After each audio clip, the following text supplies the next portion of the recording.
Señores, vamos a contar la historia del flautista de Hamelin. Sí, señor. Digamos que en la ciudad alemana de Hamelin, ubicada en la Baja Sajonia, a orillas del río Weser, en 1284, apareció un hombre muy extraño. La ciudad estaba padeciendo una plaga de ratas, y este hombre, que vestía una capa colorida y tocaba la flauta, dijo ser capaz de exterminar a las ratas a cambio de algún dinero. Muy bien, el flautista tocó su instrumento. Qué bien. Y con la melodía consiguió atraer a todas las ratas y conducirlas hasta un río donde las ratas se ahogaron. Sin embargo, cuando el flautista fue a buscar su recompensa por haber cumplido la misión, el pueblo se negó a agarparle. Qué mal, qué traicionero. El tipo no dijo nada y se fue, pero al poco tiempo regresó e hizo el mismo número hipnotizador.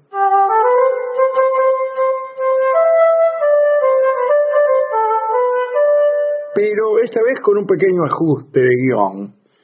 Quienes siguieron su melodía fueron, en lugar de ratas, los niños de Hamelin.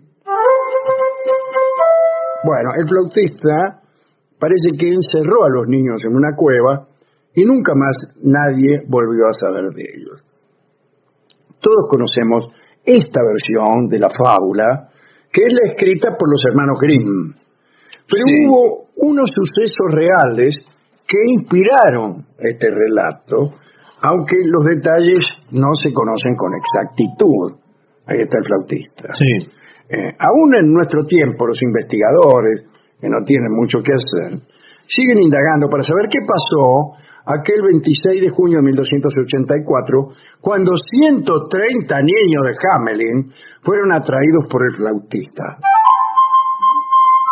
Según parece, después de pasar por el Calvario, que es un lugar cerca de Koppenberg, los chicos desaparecieron para siempre. Aunque el origen de la leyenda está poco claro, se acepta con bastante seguridad que la sección sobre los niños es el núcleo original de la historia, a la que se añadió como complemento este asunto de las ratas, que parece que no sucedió. En la iglesia de Hamelin había un vitral alrededor del año 1300. Ese vitral fue descrito posteriormente, cuando ya estaba destruido. Y según parece, era una descripción del cuento. Recrea la imagen del flautista vestido de colores vivos, guiando a los niños vestidos de blanco fuera del pueblo. Se cree que el vitral original fue realizado en memoria de algún hecho trágico.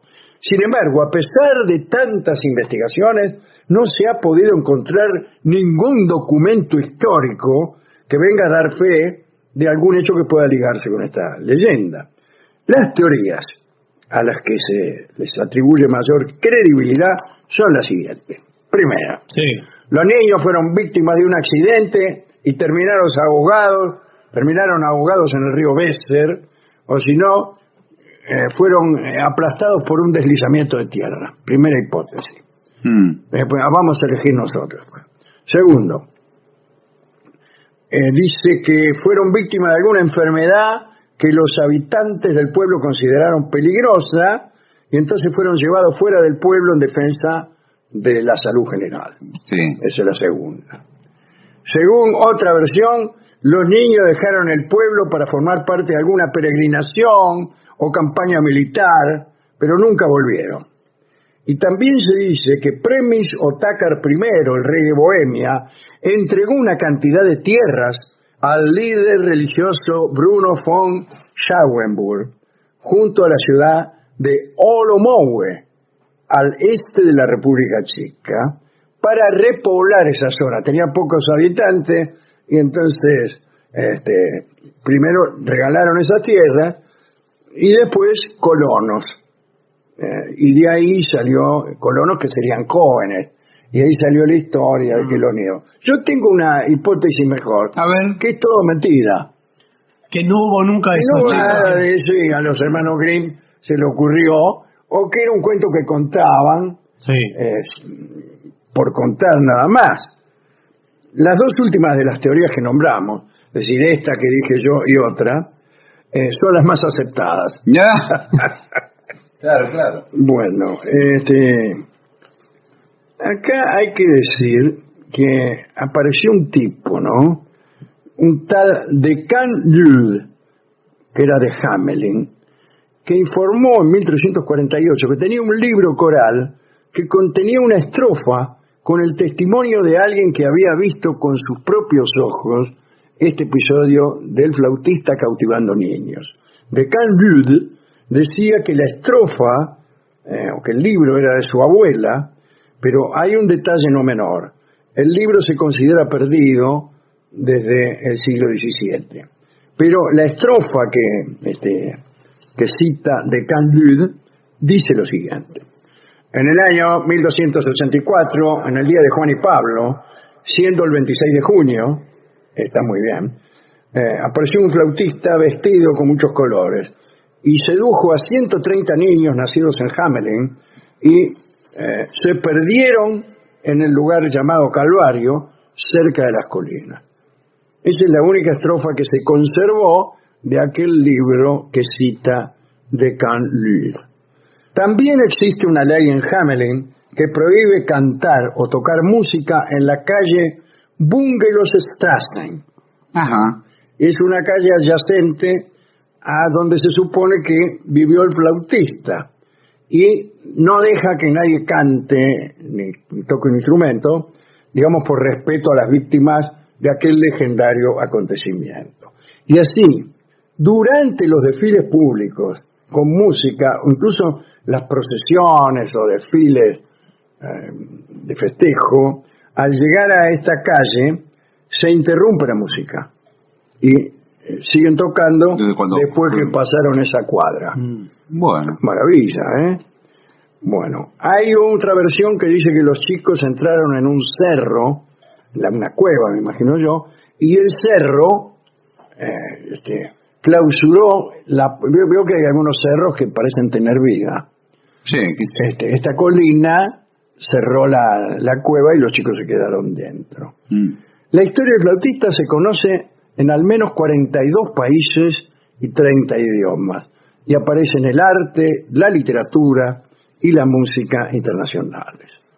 La historia que conocemos por el cuento de los hermanos Grimm es fruto del jesuita amigo de este programa, Athanasius Kircher, Sí. que en el siglo XVII investigó el trasfondo histórico de este acontecimiento.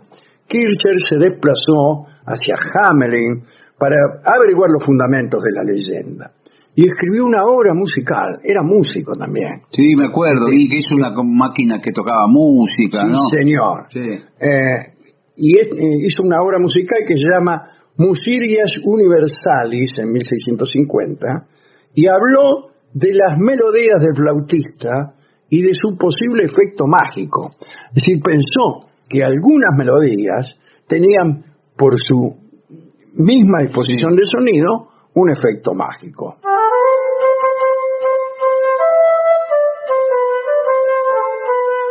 Y ahí se producía Pasaba algo. Claro. algo imaginario, no, real, que nosotros en nuestra incredulidad consideramos imaginario. No, Claro. eran milagros reales. En 1993 Walt Disney llevó la historia al cine. Bueno, en esta película el flautista es un tipo joven que trabaja como voluntario para deshacerse de un ejército de ratas que invaden el pueblo de Hamelin. Y le pasa lo mismo.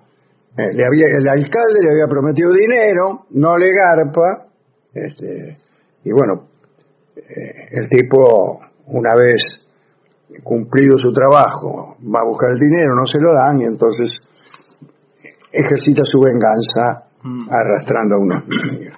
Vamos a leer un fragmento del extenso poema que escribió Robert Browning titulado El flautista de Hamelin.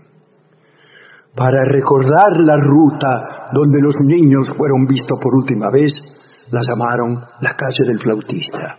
Nadie podrá en ese lugar tocar flauta o tambor bajo pena de perder su trabajo.